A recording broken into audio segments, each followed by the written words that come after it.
Now at 11, the parents of an Indianapolis 19-year-old killed on campus of Kentucky State are now facing charges. Tonight, a closer look at why prosecutors say their social media posts went too far.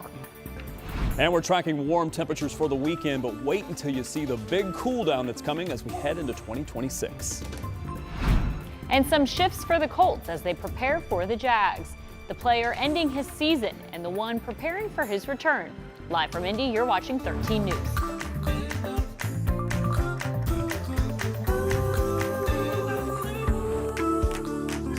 All right, well, thanks for joining us. Every year, millions of people watch the ball drop in Times Square to ring in the new year. But before that happens, it's temperatures that will be dropping across right here in central Indiana. I'm Allison Gormley in tonight for Scott, Rob.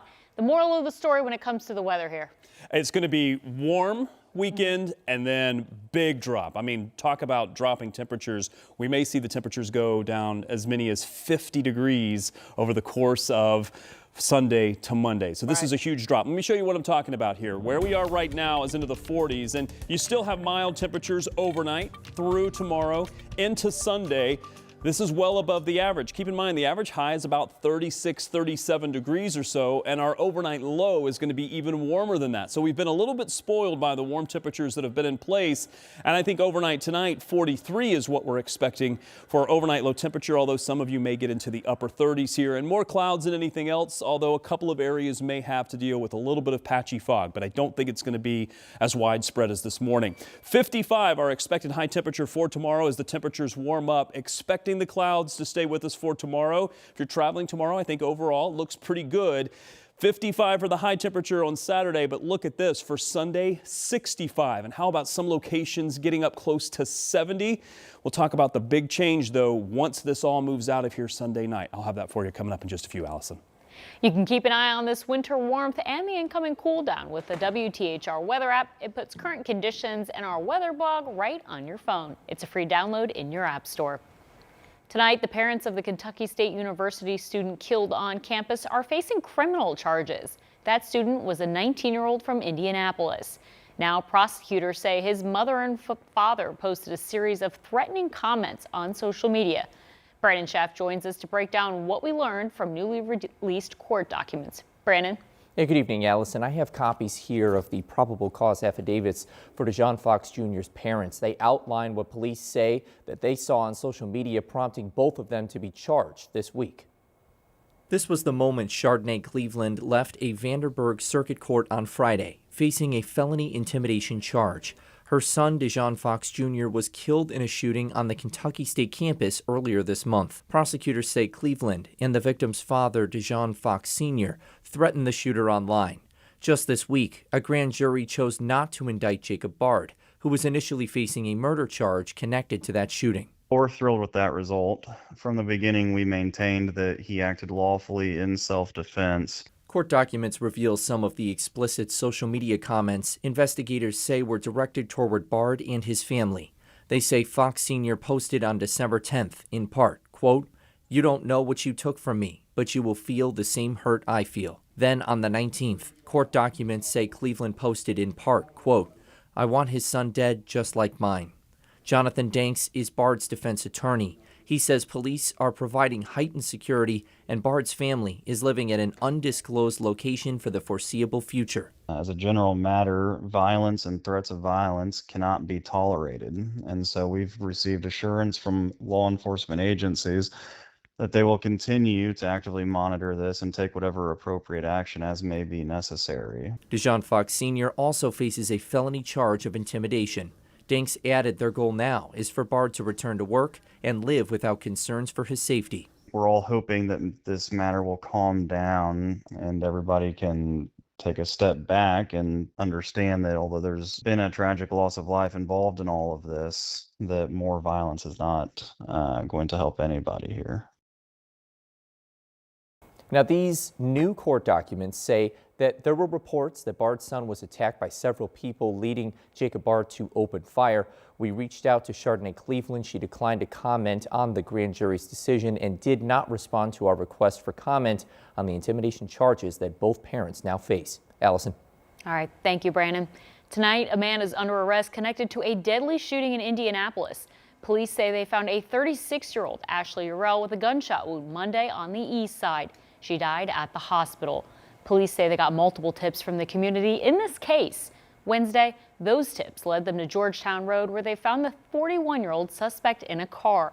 Police say he tried to run off but was quickly taken into custody. He's now facing preliminary charges of murder and resisting law enforcement. Tonight, IMPD is investigating a deadly hit and run on the west side. A woman killed while walking on the side of the road. Our Ella Rhodes brings us the latest. IMPD says a car hit and killed a woman walking on this street after midnight Friday. Everybody speeds. I hate driving down here. Police say the car hit the woman a little south of this busy intersection at Girls School Road and Rockville Road. IMPD says the driver fled the scene. Investigators found the car, but not the driver at fault. It's very sad and tragic to hear, but it doesn't surprise me, especially here. Like I said, people speed. There's potholes. It's not a great spot to be, and it's definitely not a great spot to walk. People still take the risk, walking in the shoulder or in grass feet away from traffic.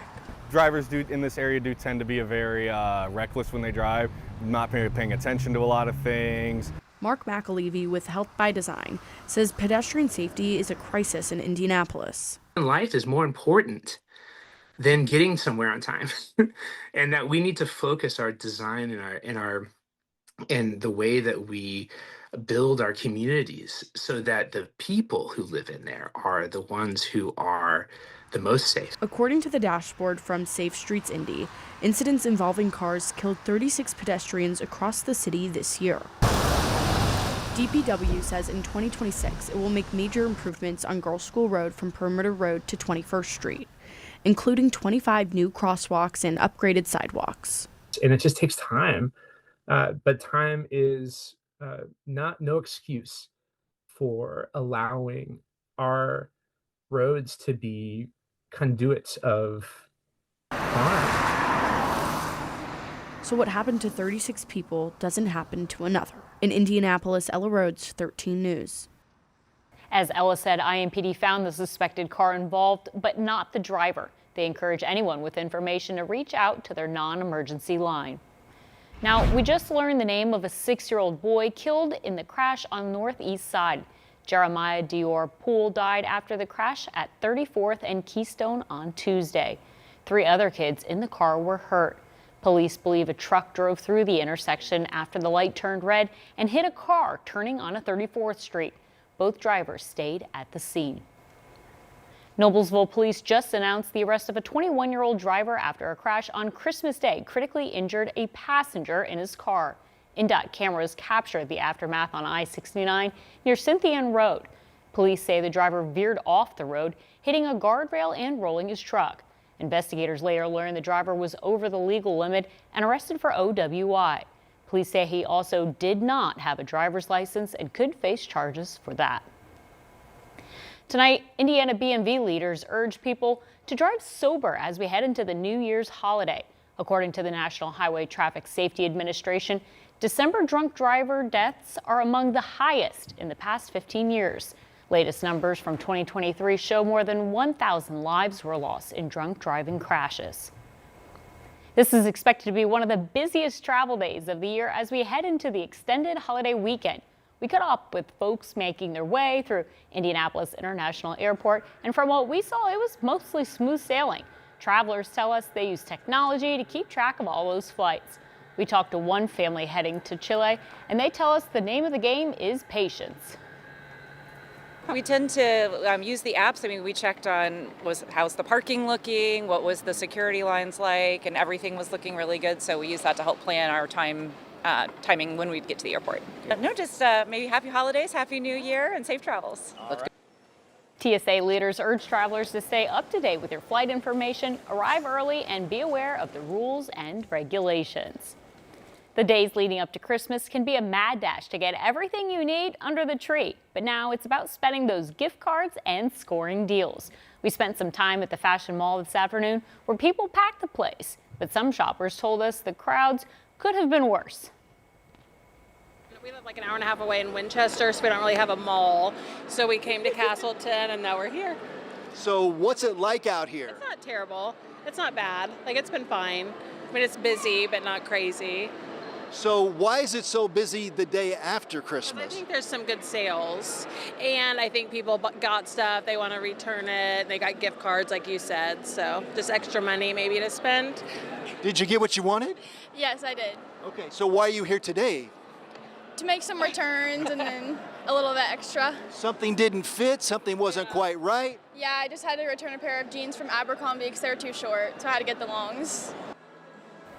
The National Retail Federation estimates 17% of holiday purchases will be sent back this year. If you're a music fan looking to score a deal, Live Nation just announced a New Year ticket sale promotion for concerts at Old National Center and Everwise. You can get tickets for $26 or less for multiple shows in the new year. No passcode is needed. We have the details on the shows and how to snag some of those tickets posted right now on WTHR.com. All right, no matter what your plans are for this weekend, I want you to pay attention to the forecast because we could be going from record warmth on Sunday down to bitterly cold temperatures and potentially sub-zero wind chills. I'll have the forecast coming up.